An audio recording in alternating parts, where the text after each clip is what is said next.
Good morning, and welcome to step one of the next project. Because I told you, there's always a project.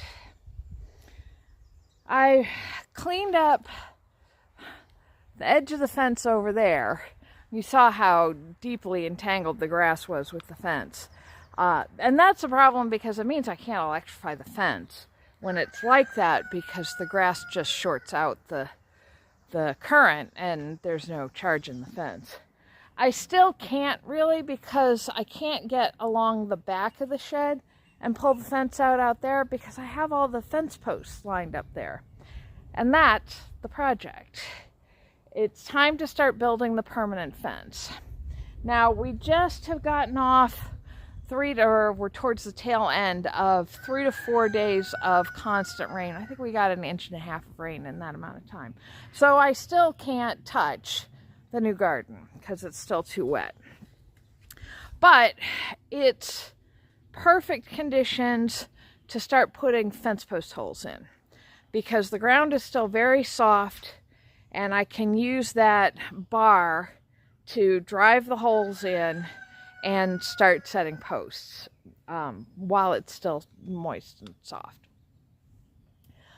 I'm not going to do a heavy rotation on this because it's going to be hard work, but what I would like to do is just go around and start setting the posts.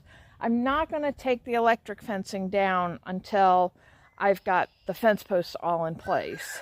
And obviously I can't set those fence posts, well, maybe I could, until I at least get the paths dug. Because we're going to have to be coming in and out of here with the wagon, with mulch and compost if I can get it, and any of that. And I worry that a fence would just be in the way. I am trying to decide about putting a gate on that garden. So obviously I'm going to have the gate here.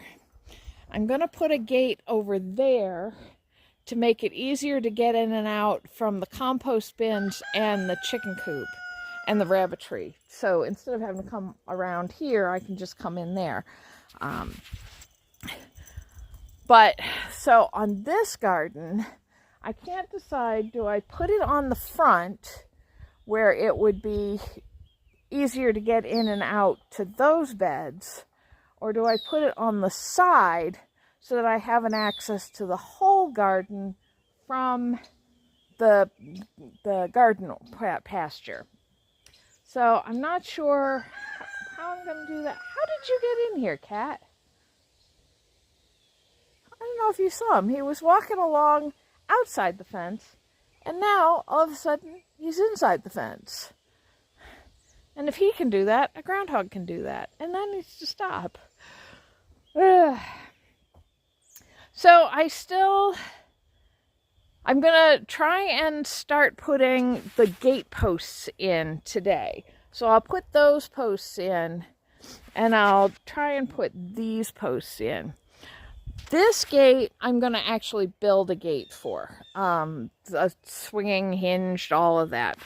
This gate, because I want it so wide, I like having this width so that if I do need to pull the mower in with the wagon or anything like that, it's wide enough for me to get in and out easily. So I'm going to attach this setup to the new fence posts with, I don't know, plumbing strapping or something like that. So it'll still work the same way. I could even electrify it if I needed to, and it'll be the size that I want. That one over there would also, whichever size I do, or whichever place I put it, if I put it on the front or if I put it on the side, either way, that's going to be a regular 4-foot wide fence, or gate. So I'll build that as well. Oh, look, sun. Enjoy it while you can, because that's what we've got coming. It's not going to be a pleasant day. So, and I had the fire going all day yesterday because it was just so cold.